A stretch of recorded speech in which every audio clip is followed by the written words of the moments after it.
Hi students, in this video I'm going to talk about those who didn't fare as well from the New Deal as most Americans did, and those who are opposed to the New Deal for a variety of different reasons. And so first we have to look at the more marginalized members of society. We see that nativists during this period attack immigrants and recent immigrants to the United States, not always physically, but certainly verbally and in print. They accuse the rise of immigrants as responsible for the lack of jobs in the United States during the Great Depression. Native Americans among marginalized groups fare best during the period of the Great Recession, the Great Depression and the New Deal. They don't receive any of their former lands which they had hoped to receive, but they do participate in and have access to all the programs of the New Deal. Lastly, we come to African Americans. African Americans suffer under the New Deal for a couple of reasons, but the most prominent one is that most African Americans still live in the South, and most African Americans who live in the South work as sharecroppers. Remember, those are workers who don't own the land that they work, but they work the land and receive a percentage of the profits. But of course, the Agricultural Adjustment Administration, an organization that carries out the work of the Agricultural Adjustment Act, is calling on farmers to underproduce, to produce less crops.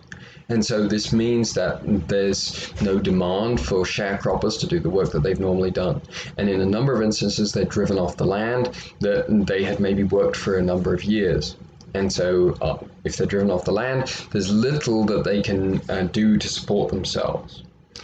So African Americans struggled during the 30s in the United States for that reason. They're also still victims of racial discrimination. In the 30s, we have the famous Scottsboro trial, in which a number of African American men are accused of raping two white women.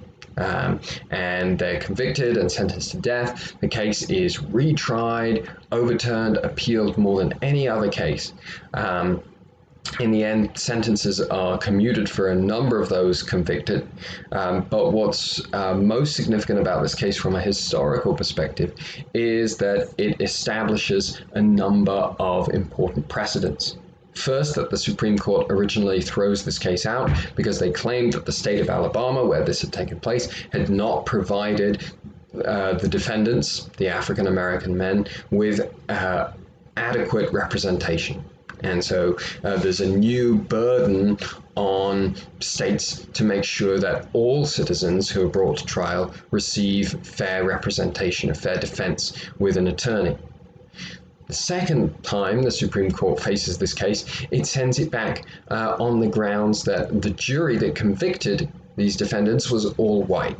And it says that this is unfair because African Americans are part of the peer group of those who have been accused. They're being unjustly marginalized from juries, and so therefore the juries have to be racially representative. And so these are two important precedents on the way towards greater civil rights for African Americans in the South. So these are the different groups that benefit less from the New Deal than most Americans. And we also now come to opposition to the New Deal. Three particular instances that I'd like to look at here. First is a man called Huey Long, who was a charismatic politician from Louisiana who had become a political boss in that state. He provided a lot of money for the poor and to improve infrastructure in Louisiana, but he also used violence in order to maintain his control over the state. He comes to Washington, D.C. as a member of the Senate, and soon becomes a rival of FDR and seeking to establish a rival presidential campaign for the 1936 election. And he argues that FDR had not gone far enough in the New Deal and calls instead for a share the wealth society. Now, Huey Long's idea of a share the wealth society means raising taxes on the wealthiest Americans and being able to provide consistently $5,000 for every American family and $2,500 for every American worker, along with promises of higher pensions, higher retirement bonuses for veterans, and making college free. So some of these ideas are reappearing now, or re-emerging again, but they're not new ideas. We find them in circulation as early as the early 1930s. Another figure who opposed Roosevelt and claimed the New Deal had not gone far enough was Francis Townsend. Francis Townsend was shaken up by seeing two old women in San Francisco trying to find food by looking through garbage cans. And Francis Townsend's solution or conclusion was that the United States needed to be doing more to help the aged, the elderly in this society.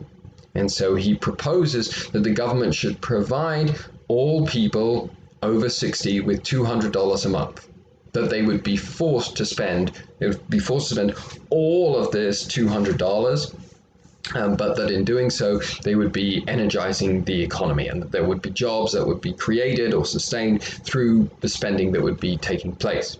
Now, neither Long nor Townsend are able to provide a practical means of carrying out their plans, but it shows you what existed to the left of what FDR was doing. That there were people who criticized the New Deal for not going far enough, for not being progressive enough. The other institution that opposes the New Deal for being too progressive, so this is the more conservative reaction to the New Deal, is the Supreme Court. The Supreme Court, which by the end of its 1936 session had ruled against the New Deal in 7 out of 9 cases, and in particular had ruled that the National Recovery Administration, remember that's part of the Industrial Recovery, and the Agricultural Adjustment Act were unconstitutional. They ruled, in the case of the Agricultural Adjustment Act, that it was unconstitutional to levy a specific tax on those that were processing the food and transporting the food produced by farmers. And they ruled that it was unconstitutional, in the case of the National Recovery Act, for labor unions or labor union bosses and corporations to work together to create a standard minimum wage, maximum hours, that this suppressed competition in the workplace and suppress the freedom of individual Americans. So these are the ways in which the New Deal policies that Roosevelt had developed during his first term are attacked or are seen as insufficient by different members of American society.